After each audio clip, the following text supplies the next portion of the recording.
campionato.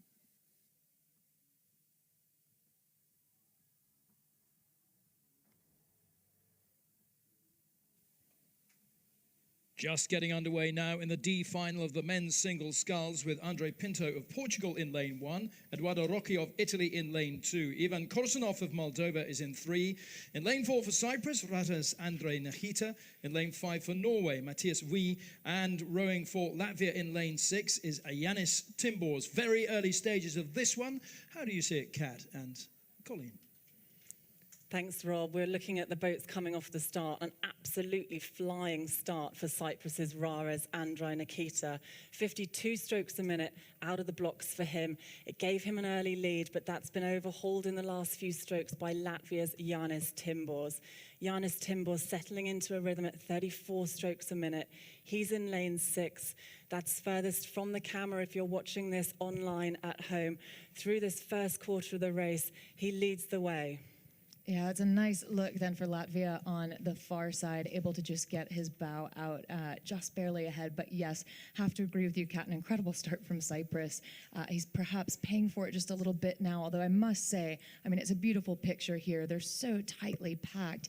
Nearly all of these crews just level as they move into the middle thousand and past the first quarter.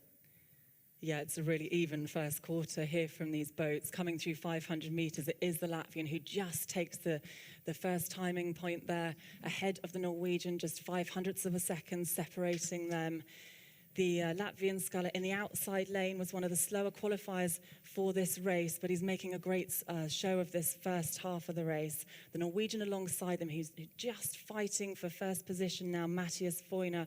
He took part in the previous Under-23 World Championships in the pair in that event. They finished in 11th place. So in the B final that time around, and he's switched into sculling and just takes the lead now, coming through the second quarter ahead of Latvia's Yanis Timbors. And a nice push from Norway then, able to get his bow just barely ahead. Of course, all of these crews ever so close. And as we've been commentating, they're just changing positions as they move through the 750-meter mark. It is now Cyprus who takes it back from Norway. I had my eye on him because he started to pick it up over the last 10, 15 strokes or so, Kat, and clearly he's in some kind of a move. Yeah, he's moving on here. He's just edged his bow ball in front. Silver medalist, 7th place from the Junior World Championships in 2019 in the single scull. So experienced racing at international level.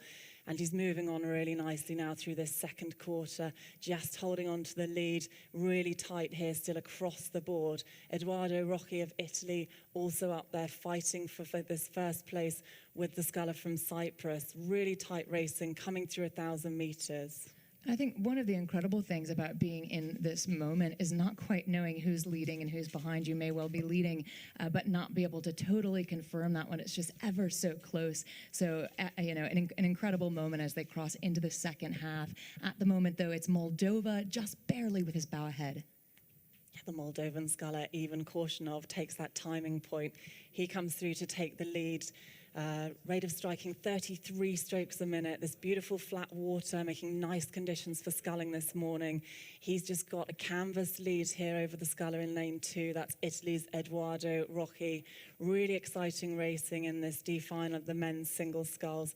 We're looking to establish places 19 through to 24 in the championships, and this looks to be a really strong move from Moldovan sculler Ivan Korsunov. Yeah, what a nice press from him through the 1,000, now into the third quarter, building speed. So he wasn't necessarily the quickest off the line or in the first 500 meters, but establishing just a good rhythm and a lot of power. He's at about 32 strokes per minute, so a little bit longer than some of the other competitors, certainly Italy, who's up at 35 out of lane 2. But he's getting it done through the water. You can just see the leverage on the blade as he swings back and he's able to press himself forward.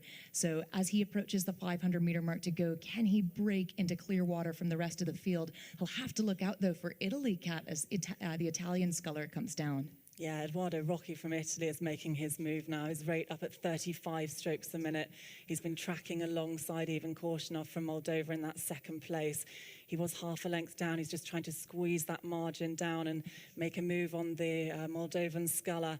But the Moldovan is not letting him come through at this stage. They're moving into this last quarter of the race now. Moldova's Ivan Korshunov was leading through the 1,000-meter mark. Coming through 500, he was back in 5th. He worked his way up to lead through 1,000, and he's going to go through 1,500 again in the lead.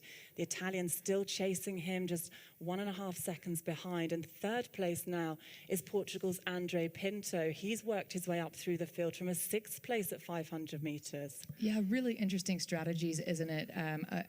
Several of these scullers then kind of starting to build momentum in the body of the race, and certainly in that critical third 500 meters. That's certainly the case for Moldova. Again, he has just a shy of a 1 length advantage over the Italian. So a bit of an answer, I think, over the last 10 or 20 strokes just to press him back. So it's Moldova holding the lead. Yeah, I'm keeping a close eye on Pinto as well in lane 1, because he seems to be making a real push here, a real effort to try and impose himself on this race. And it may well get past Rocky in second, but it's still Korshunov of Moldova up in front. Ivan Korshunov, který reprezentuje 3,5 milionu Velké Moldavsko, anebo také republiku, je v tuto chvíli na první pozici. Tohle to bude ale poměrně ještě hodně těsné, co se týká téhleté jízdy. Třeba i o 2., 3. nebo 4. místo na posledním mezičase naprosto minimální rozestupy. Stále ale platí, že Ivan Korshunov je nejrychlejší v téhleté jízdě, i když teď pěkně nabírá Ital Eduardo Rocci. Tak uvidíme, jak to vypadá v posledních desítkách metrů. Well, there's a lot changing here in this race, and everyone is now breaking free. The challenge is really on here. A complete change in the lineup, but it looks like Korshunov is just going to hold on to first place. Second place could well go into lane 5, and that's Norway's We. And in third place, it looks like it is Andre Pinto from Portugal. Fantastic racing from everyone here. But first, second, third, fourth, terrific performance, really going for it in those closing stages. I will confirm those finishing spots then, with Korshunov of Moldova in first place, Norway's We in second, and Pinto coming home in third. Just. Matyas vyjel naprosto skvěle poslední 500, protože ještě na 15 stovce byl až na 4. místě. Nakonec se posunul na 2. pozici o 1 vteřinu a 2 desetiny za Ivana Korshunova z Moldavska, který nakonec tedy udržel 1. místo. Na 3. pozici Portugalec, Ital jako 4. Zástupci dalších zemí na 5. a 6. místě. Tak jak teď můžeme vidět, také jednotlivé rozestupy. Čas vítěze finále D 7 minut